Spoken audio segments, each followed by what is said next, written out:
And as Kat said, please put your questions, comments, anything in the chat. We're going to gather that at the end review and then post a question and answers document along with this webinar. So we welcome any questions, and hopefully with this presentation, we'll be able to answer a lot of those ongoing questions and different things, and hopefully ease a little bit of, the anxiety of starting this new process.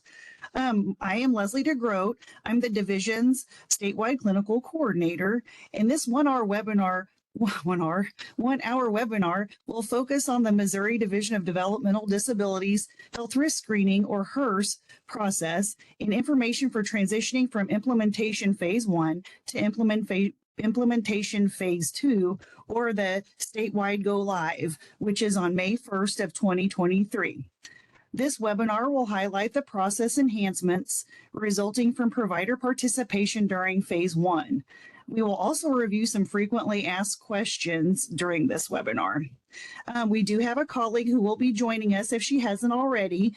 She is from Intellectability, and her name is Dina Pizzuro-Smith.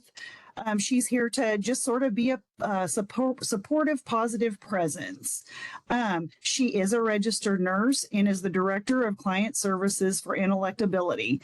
And just FYI, Intellectability is the name of the company that created the health risk screening tool.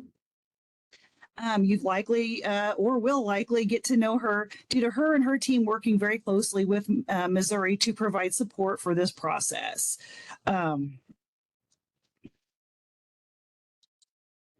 So the Missouri Health Risk Screening Process, or HRST process, phase 2 implementation, is designed to incorporate the utilization of the health risk screening tool, or HRST, and standardized electronic health risk support plans, or you may hear them called HRST, templates in the Intellectability system. The intent is to support the individual and their support team through the early detection of health risks and destabilization, and then the identification of the implementation strategies to mitigate those identified areas of health risks and improve health outcomes. The completion of the HRST and any applicable health risk support plans will align with the individual support plan, or ISP, process.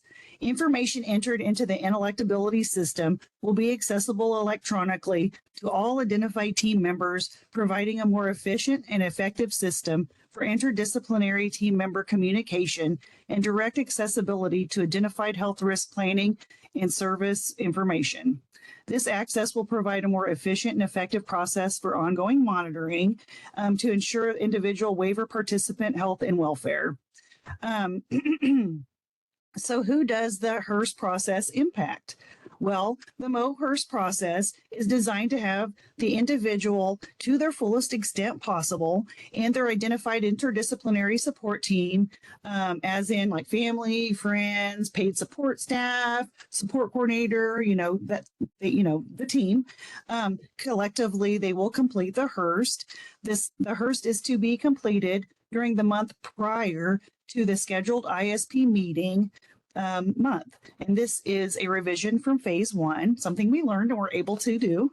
And that's to assist with the identification and completion of applicable health risk support plans during the month of the ISP meeting. And we'll get more into that later too. The health risk support plan process may serve to identify individual supports and service needs. Completed health risk support plans serve as a component of the healthy living section of the ISP. For individuals receiving waiver non-residential services and supports, the support coordinator will serve as the HRST rater. For individuals receiving waiver residential services and supports, the residential RN providing oversight will serve as the HRST rater. So phase 2 implementation will be initiated May 1st, 2023 for division waiver participants. During phase 2, all division contracted residential service providers and targeted case management agencies will begin the health risk screening, or HRST process, for individuals they serve, aligning with the individual's ISP process. All waiver participants are not required to have their initial health risk screen completed May of 2023. The HRST process is to have full implementation of all waiver participants by May of 2024. The health risk screening tool is a questionnaire, and it's designed not require a clinician or person with a clinical background to be the Hearst rater. For individuals receiving waiver residential services, the RN providing the monthly oversight has been designated as the Hearst rater to support the RNs to be a part of the identification and planning process, and to be aware of the important information identified through the completion of the Hearst and applicable health risk support plans. This enables the RNs providing that oversight to address identified areas of risk and work closely with the individual and their direct support professionals as a component of that monthly residential RN oversight service. For non-residential waiver participants, the support coordinator is the designated rater in order to facilitate that discussion for the healthy living section of the ISP and have more tools to be able to assist with support needs for individuals that, they may not have otherwise been aware of, individuals, family, or caregivers, or whomever is applicable. So we are currently in implementation phase 1 of the Hearst process. In implementation phase 1 of the process is between March of 2021 through April 30th of 2023. During this phase, division contracted residential service providers and targeted case management agencies were able to initiate participation in the Missouri Hearst process with individuals receiving division waiver services. During this phase, as of yesterday, the 26th, 117 agencies have begun screening with a total of 932 individuals screened. Phase 1 provided the opportunity for agencies to initiate the process and provide the division feedback as it pertains to the process. So thank you to all of you who have gone forth. Appreciate that. We love the feedback. And so during phase 1, we were able to take the feedback from provider agencies and make enhancements for implementation phase 2 of the process. Timelines in regard to completing the Hearst and its components prior to individual support plan implementation was something that was brought to our attention as something that was needing additional evaluation. Other input from support coordinators specifically was how to proceed when a non-residential waiver participant or guardian perhaps does not want to participate in the Hearst process at this time. That would make it very difficult to screen for any health risks without their valuable input. And this was taken back for further consideration. Implementation phase 2 or statewide go live will be initiated, as I said, May 1st, 2023 for division waiver participants. During phase 2, all division contracted residential service providers and targeted case management agencies will begin the health risk screening or Hearst process as outlined on the next slide. The Missouri Hearst process is to have full implementation of all waiver participants by May of 2024, and the division has defined implementation as the initiation of the process by the designated Hearst rater. So in these next slides, I'll discuss the key takeaways from phase 1, where the division was able to make enhancements based on feedback from provider agencies who have already initiated the process. These enhancements will begin in May 2023 and will be for statewide implementation. Hope this slide isn't overwhelming. There's a lot on there, but it's really important, and we will have this posted for your reference. This phase 2 enhancement based on that valuable feedback from phase 1 will begin on May 1st of 2023. This phase 2 change provides an additional month to support the process completion prior to the annual ISP implementation month, which may include a Hearse clinical review to occur when applicable. The Hearse process aligns with the individual support plan or ISP meeting and ISP implementation date. It also gives time for the health risk support plans or HRSPs to be included in with the individual's ISP. So to align with the ISP, the Hearse is to be completed 4 months before the ISP implementation month. This is a change from phase 1, which was 90 days prior to ISP implementation month. Information from the Hearst and applicable health risk support plans support the healthy living section of the individual's ISP. This allows time for the screen, the Hearst clinical review if the healthcare level is 3 or higher, applicable health risk support plans and identified service plan authorizations to be completed prior to the ISP implementation month. So this slide has it nicely lined out as to what month to start with in order to align with the ISP implementation month. For example, for an ISP implementation month of October 2023, the rater would start preparations in May for the upcoming screen. This can include reaching out to the waiver participant and any applicable team members, gathering information, entering medications and diagnoses if available. The next month, or June in this example, the rater would complete the health risk screening tool with the applicable team members. The following month, or July in this example, the rater would complete needed health risk support plans. And that is also the month of the ISP meeting. That will give the support coordinator time to complete what is needed prior to ISP implementation.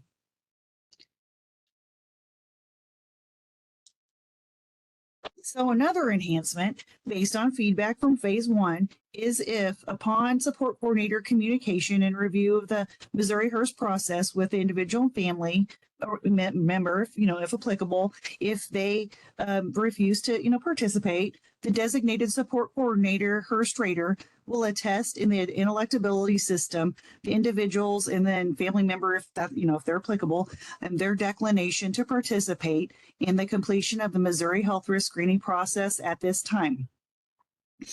With the declination, the support coordinator rater will not be facilitating the completion of the health risk screen and any subsequent health risk support plans. As a component of the individual support plan or ISP process, the support coordinator will meet with the individual and family member if applicable and obtain information to address the healthy living section of the ISP. Noting in the healthy living section of the ISP that the individual has declined or their declination to participate in the Hearse process at this time. And please note, the individual and family member, if applicable, may any time throughout the ISP year request to participate in the Missouri Hearse process. Upon their request, the support coordinator would initiate the completion of the Hearse and any applicable health risk support plans, and then subsequent ISP amendment to ensure information is included in the ISP. The individual's subsequent Hearse completion would align with the Missouri Hearse process and ISP. The support coordinator rater will be provided resources pertaining to the process to share with the individual and family member when applicable, as well as a discussion guide document to assist them, which is in the final phase for implementing. For individuals receiving residential services, if they refuse to participate in the process, their residential services team facilitated by the residential RN rater are familiar enough with that individual served and would still be able to complete the Hearse. The declination component of the Hearse system will be finalized in the Hearse system and ready for use on May 5th of 2023.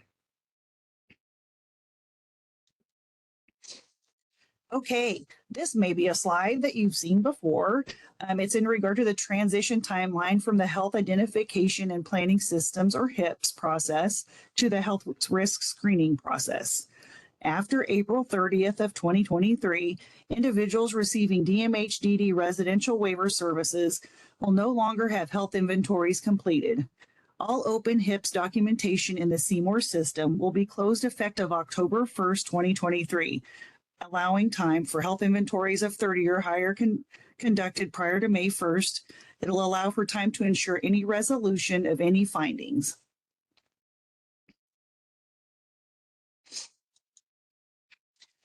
Now we can talk a little bit about training. Training for support coordinator raters are the MODD Hearse support coordinator training, which is approximately 1 hour and 50 minutes in length. Rater training, which is approximately 5 hours in length, and the Fatal 5 Plus for Missouri users, which is about 41 minutes long. There has been feedback in regard to the length of the 5-hour rater training component and it taking longer than what is presented. The rater training concept is designed for the user to be engaged with the training and complete knowledge checks or drills in order to assess comprehension before moving forward in the training. The training and the intellectability or Hearse system are to build the user's foundation to be able to move forward with an understanding of how to complete the screening. The recommendation for the user is to set aside time in order to be able to focus on the training and not engage in multitasking. This will assist the rater to not be required to go back and conduct additional review of the training, which adds additional time. The rater training can be completed at the user's pace and will pick up where the user left off. Also included in the overall rater training are supporting documents that the raters will be able to review that will help them with building their foundation for this role. They are titled Hearse Security Description, Roles and Scope for Missouri Users, Hearse Expanded Clinical or Expanded Scoring Descriptors, Hearse Rating Checklist, Best Practices for Updating the Hearse, a Guide to Responding to Clinical Reviews for Missouri Raters, Hearse Considerations Defined, and Discussion Guide for the Support Coordinator when communicating with individuals about the Missouri Hearse process. The document resources are typically 1 to 2 pages in length, and it's the responsibility of the rater to review the content of these documents and utilize as ongoing resources. The documents and training will remain in the rater's training library once they're assigned, and all trainings will be there for the duration for reference and review at any time. Training for residential RN raters is the same as the Rater Support Coordinator training, with the exception of a residential RN specific module titled Missouri MoDD Hearst RN Rater Training, which is approximately 1 hour and 50 minutes in length. It details the RN oversight documentation module, the delegation of nursing tasks module, and the monthly oversight pertaining to health risk support plans. Frequently asked questions, and this will keep growing and we'll keep adding to our website as we get questions. More on that, but here are some questions that we've been receiving recently that I'd like to answer now. So the first question is, where do I find information about the Hearst Residential RN UR request for additional hours and ISP amendment? I'll show you this also on the website, but our website has a direct link to the process and a separate link to the form. This is a request for those additional hours needed for the residential RN oversight service and Hearst process for each person served. The RN will start using the hours during the current plan year in preparation for the upcoming Hearst process ISP implementation. This will require an ISP amendment pertaining to the additional hours. The form will support the rationale for the request and subsequent amendment. The form is filled out by the residential service provider for each individual as their Hearse process or ISP planning is approaching as scheduled. The residential service provider gives the form to the assigned support coordinator. The support coordinator includes the form with the request to the UR committee for review and subsequent approval. Another question is in regard to the value-based payment or VBP incentive for completed Hearse screens. This VBP incentive is applicable for state fiscal year 23, which is July 1st, 2022 through June 30th, 2023. There is a one-time payment of $72.20 to the DMHDD provider for each individual initial Hearse that a provider completes prior to the end of state fiscal year 2023. All Hearse screens are not required to be completed by May 1st to be applicable for the VBP incentive. Screens completed up through June 30th of 2023 will be eligible for VBP payment. You'll need to utilize the VBP website and submit your agency's information and REDCap to attest to Hearse completion and request the incentive. Okay, the next question. What if an individual has had support need changes prior to their ISP planning time? If the agency identifies that an individual would benefit from initiating the Hearse process ahead of their annual schedule per ISP, the initial Hearse may be completed in any applicable health risk support plans.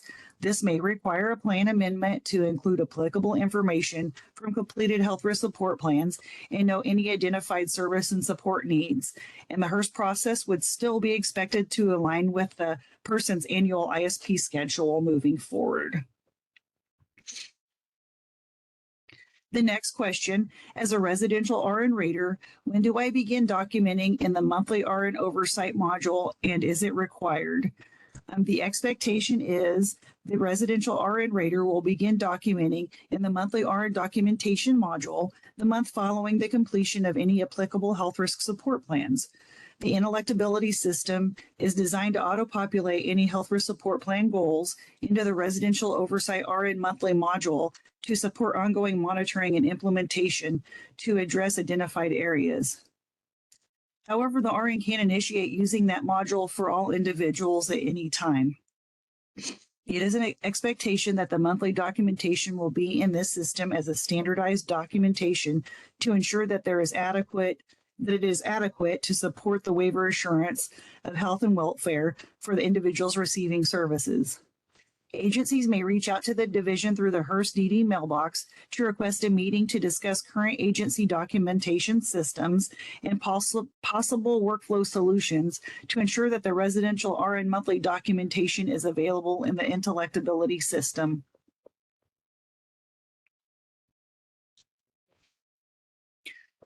We will be posting the policy and procedure documents in regard to the residential RN rater role, the support coordinator rater role, agency gatekeeper role, and rater support role on the division's website. A direct link will also be provided under each applicable agency ribbon on the DD Hearse webpage. And I am going to show you the webpage now. Give me just a second. Oops. Hang on, just sorry about that. I had it ready. There we go. All right, so I'm going to show you our webpage, and I will drop this link in chat. Here we have the email, moddhearseproject@dmh.mo.gov. You can click here and email us for at any time, and I'll post that on a slide later. But what I was really wanting to kind of show you is frequently asked questions. We are currently updating this document to only be one document. This one's a little bit older, but I hope to have that posted by the end of this week.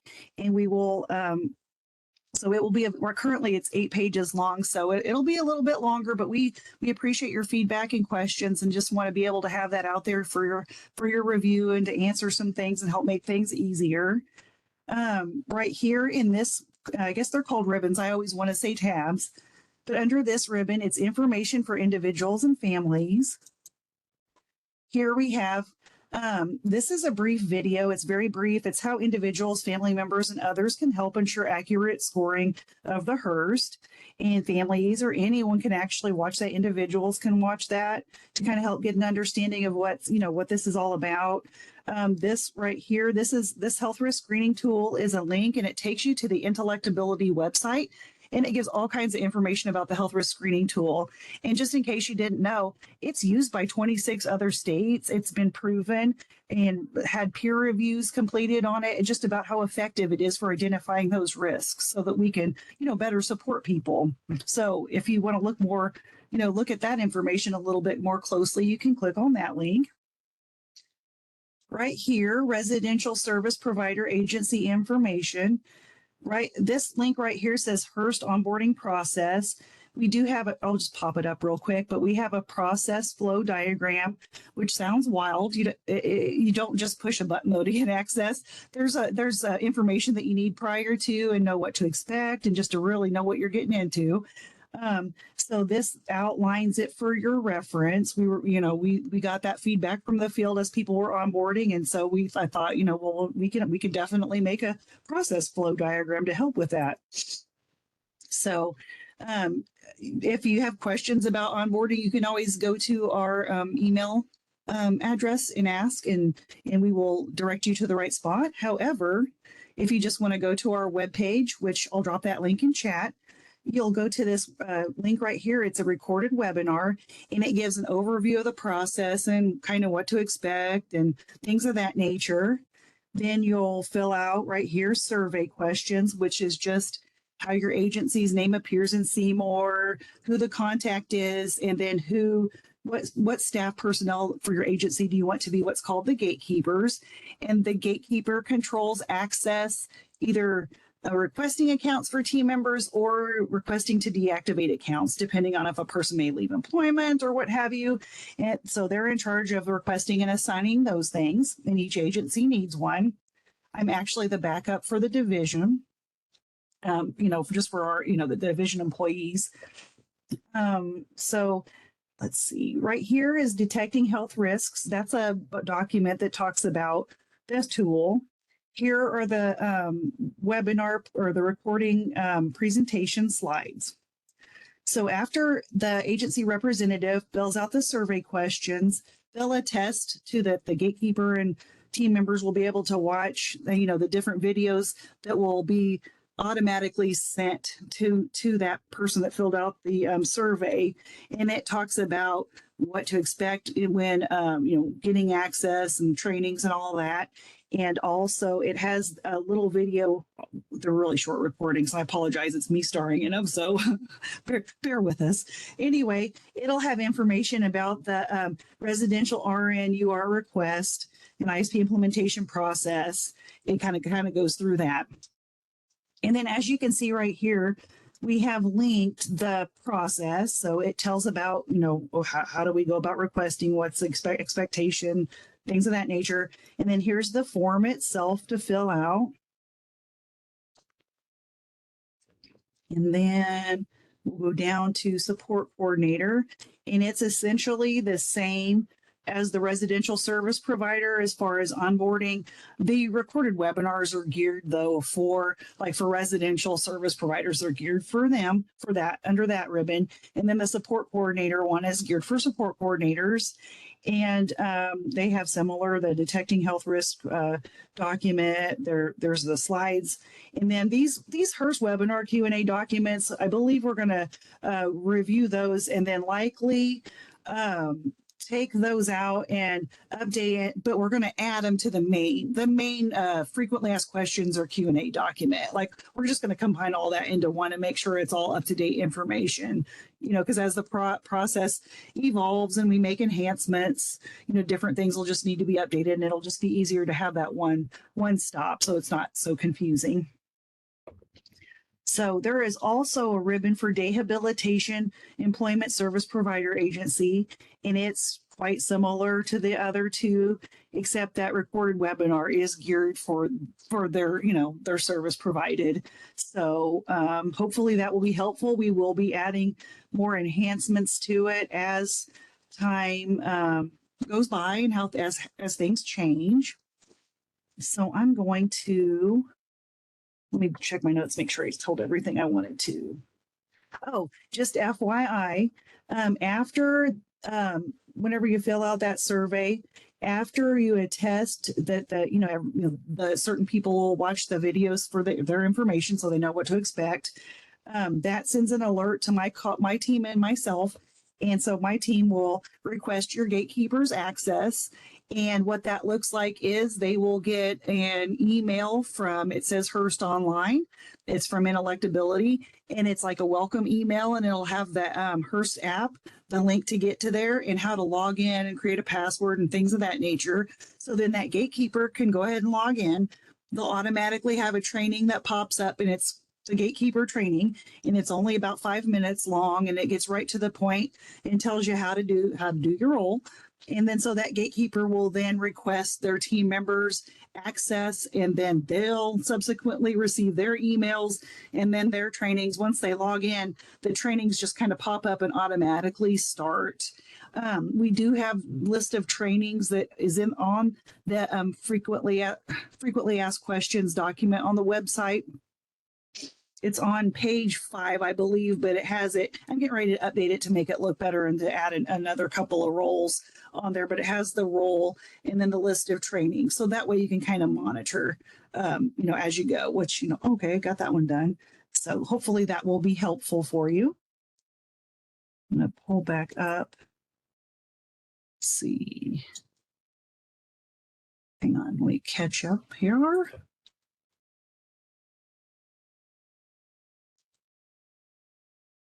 Sorry if I'm making anyone dizzy. Okay, I'm gonna look at my notes and make sure I said everything. Oh, a discussion guide to assist support coordinators with initiating the conversation with individuals and families regarding the Hearse process will be available as a training resource in the inelectability system. Let's see. The division will be hosting a statewide webinar in mid-May to highlight enhancements to the residential oversight RN vacancy notification process and orientation process for new residential oversight RNs. These enhancements will include a notification feature if the residential service provider is unable to conduct the Missouri Hearse process during an identified residential RN vacancy. So please be looking for that upcoming division email blast, which will highlight this webinar's date and time.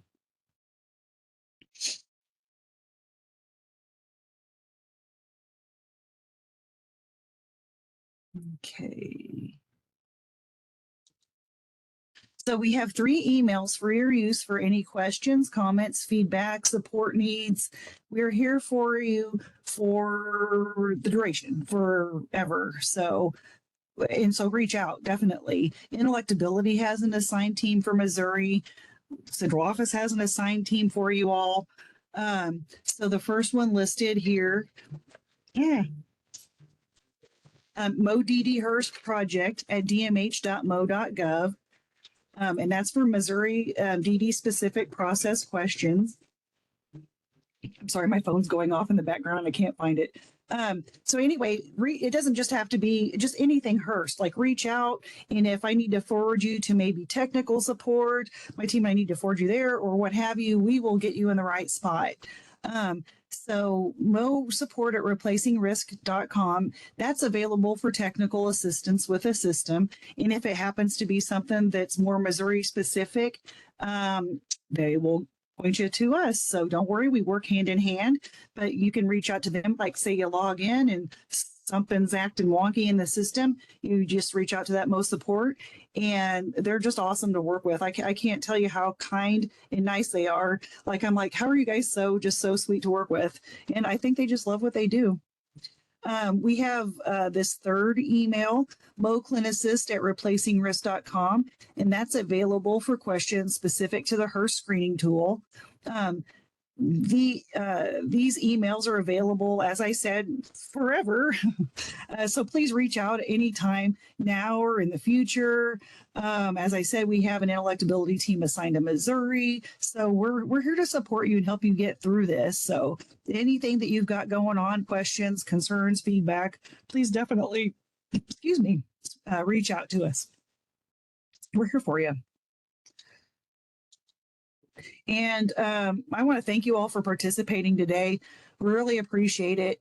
And as a reminder, any questions that you've put in the chat, if we'll gather those, review them, and we'll address them with a Q&A document that will be posted with this webinar, along with the PowerPoint slides. Thank you so much for your participation, and have a great day. I see that people are putting questions in chat, so I just want to say thank you, though. Reach out if you need anything.